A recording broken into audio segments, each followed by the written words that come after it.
This is the Horse Radio Network. This is episode 1013 of Horse Tip Daily. A different horse tip, a different equine topic, a different equestrian expert every day. Horse Tip Daily brings the world of equine knowledge to you, one day at a time.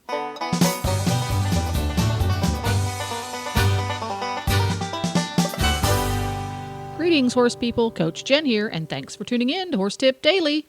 Today's tip is an excerpt from the Driving Radio Show. Judge and breeder Jackie Tyler joins show host Glenn with some advice for the first-time pony buyer.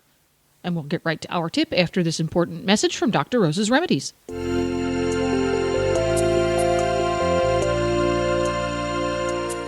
Dr. Rose's Remedies Skin Treatment Salve and Spray are 100% all-natural products. They are anti-inflammatory, antibacterial, antiviral, and antifungal. Dr. Rose's are made with all human-grade ingredients and are safe and effective for treatment for all manner of cuts and scrapes on your horse. And Dr. Rose's is the must-have product here at the Horse Radio Network headquarters to keep PT Scooter's delicate white pasterns free from dew poisoning and scratches. Ask for Dr. Rose's at your local tack store or feed supplier, or visit them online at drrosesremedies.com. That's drrosesremedies.com.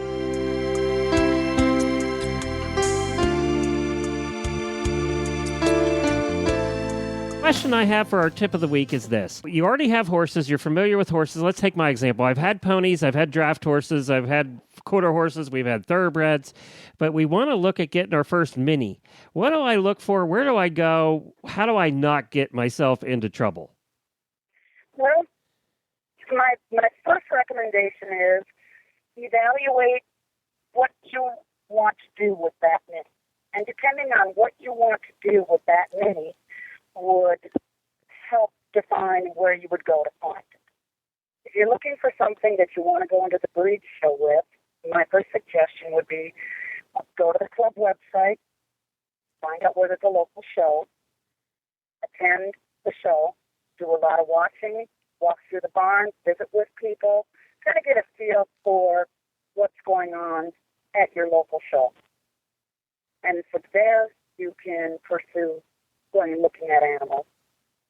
If you're looking for something that's a pet, you can, same thing, visit at that show, find out what's for sale on a local level, and visit with those folks, and look at a lot of animals.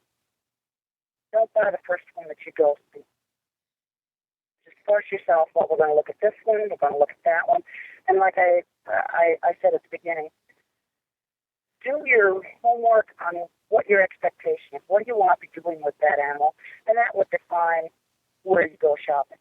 Our website and our magazine have breeder listings and referral services, so to speak, that can help steer you in the right direction. Chelsea? Definitely. And I would say, too, reach out to a local club.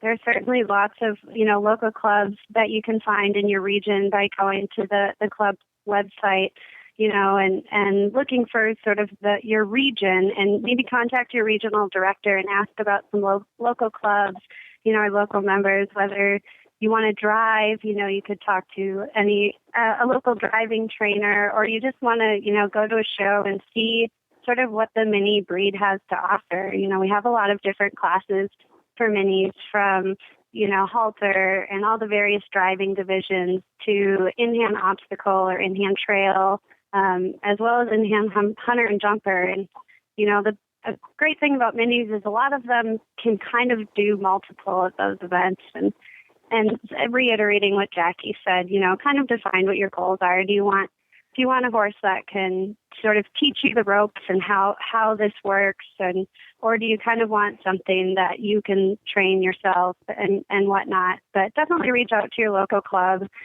They can help you, get started, and maybe even help you find the right mini for you. And I think we all keep in mind that the saying that the cheapest part of a horse is buying it, it still applies to minis. That's right. Definitely. Yeah, and they're like potato chips. They're like potato chips? You need more than one? Oh, yeah. Well, there you have it. You can find links to today's guests, as well as more tips on topics ranging from barn care, to Websites for Horse People at horsetipdaily.com. And this podcast has been made possible through the generous support of Dr. Rose's Remedies and listeners like you. The Horse Radio Network and the Horse Radio Network hosts are not responsible for statements of guests or their opinions. Use your own judgment when listening to the tips provided by the experts on Horse Tip Daily.